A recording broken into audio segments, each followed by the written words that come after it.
Hello guys, कैसे हो आप सब लोग। मैं आशा करता हूँ आप सब स्वस्थ हैं, अच्छे होंगे दोस्तों।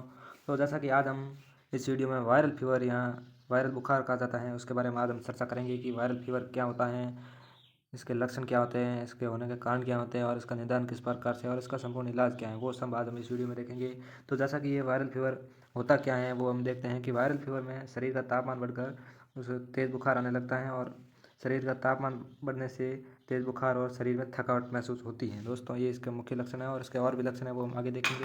पहले देख लेते हैं इसकी जांच कैसे होती है। जांच के लिए सबसे पहले आपके मुंह में इस ट्यूब को डाला जाएगा और पता लगाया जाएगा कि आपका तापमान क्या है। यदि हाई तापमान है तो आपको किस प्रकार की गोली देनी है और किस प्रकार से आपको ठीक करना है, वो सब इस ट्यूब को मुंह में डालने से शरीर का तापमान पता चलेगा और तापमान पता चलने से आपको वायरल फीवर है या नहीं है उसका पता चलेगा। दोस्तों, ये इसकी जांच हो गई। जैसा कि ये ट्यूब इसमें तापमान बताया जाता है और ये कुछ ही मिनट में ये तापमान बता देती है। जैसे कि वायरल फीवर ज़्यादातर बच्चों में होता है और एज आयु के लोगों में भी होता है। तो दोस्तों, अब आगे बढ़ते हैं। जैसा कि ये सर्दियों में ज़्यादा होता है और सर्दियों में होने वाला वायरल फीवर कितने दिन रहता है, यह सबका क्वेश्चन होता है कि दोस्तों कि सर्दियों में जो वायरल फीवर होता है ये कितने दिन रहता है। तो दोस्तों, मैं आपको बता देता हूँ कि ये वायरल फीवर लगभग 10 से 12 डेज डेज तक रहता है और ज़्यादा से ज़्यादा 2 सप्ताह तक रहता है, इससे ज़्यादा नहीं रहता है।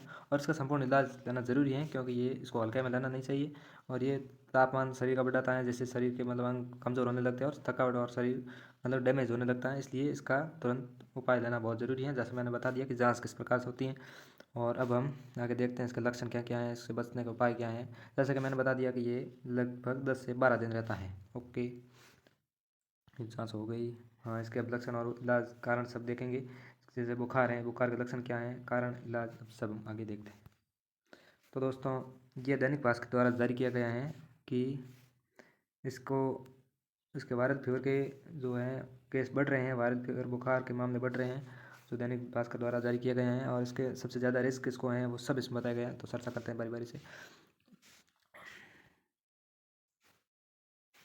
हम्म, तो दोस्तों, सबसे ज़्यादा रिस्क किसको है तो इसमें बताया गया है सबसे ज़्यादा रिस्क है बच्चे और बुजुर्ग। जैसे कि शरीर बच्चों का शरीर कोमल होता है और इसी प्रकार बुजुर्गों का शरीर भी कोमल होता है।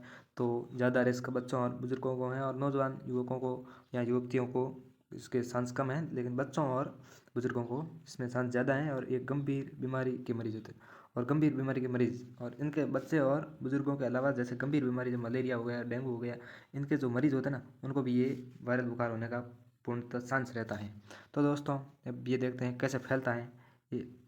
सॉरी दोस्तों, अब ये देखते हैं कि फैलता कैसे है। इस प्रकार से ये फैलता कैसे है तो इसमें ड्रॉपलेट और संक्रमित व्यक्ति के संपर्क में आने से। दोस्तों, मैंने पीछे बताया भी था कि संक्रमित व्यक्ति के संपर्क में आने से ये वायरल बुखार फैलता है।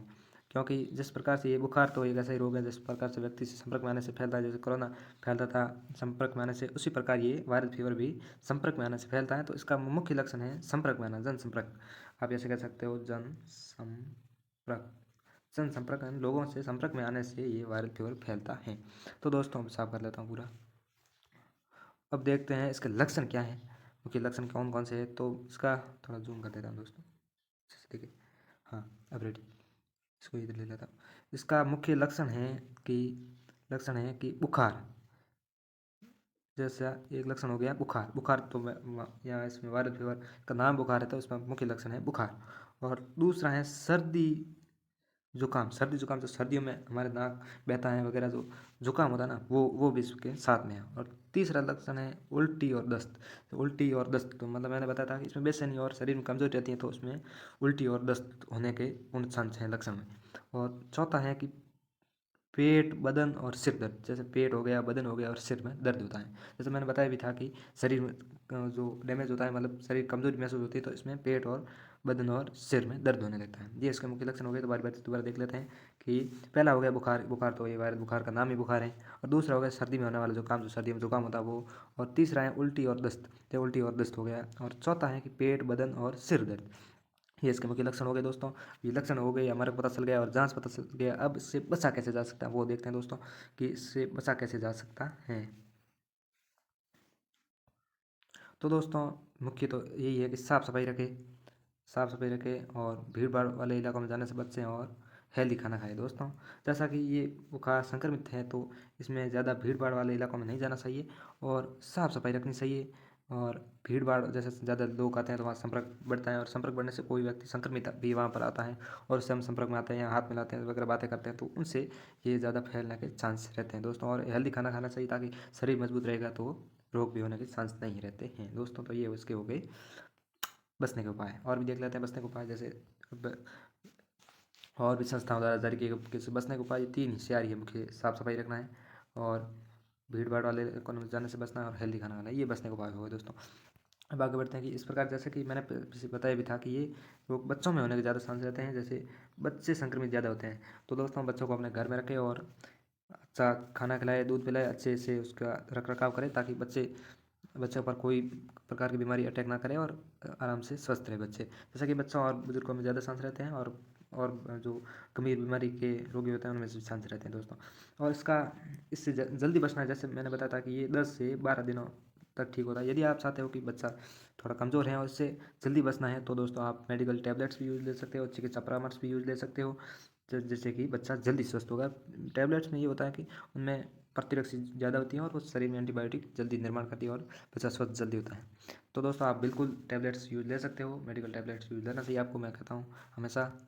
और जैसे हो गया टैबलेट यूज़ लेना चाहिए। और टैबलेट बच्चों के लिए कौन सी हैं तो वो मैं बता देता हूँ दोस्तों कि इसके लिए पैरासीटामोल सबसे सही रहेगी, क्योंकि इसमें ज़्यादा मतलब कोई रसायन भी नहीं है और नॉर्मल सी हैं, जिसमें 100 mg की आती हैं। 100 mg की बच्चों के लिए सही रहती हैं, क्योंकि ज़्यादा mg बच्चों पर भारी पड़ती है। इसलिए आप 100 mg की पैरासीटामोल औरल स्प्रेडसन IP 100 mg ये आप ज़रूर लाएं, और बच्चों को 2-3 ड्रॉप दी जाए तो बच्चे जल्दी स्वस्थ होंगे।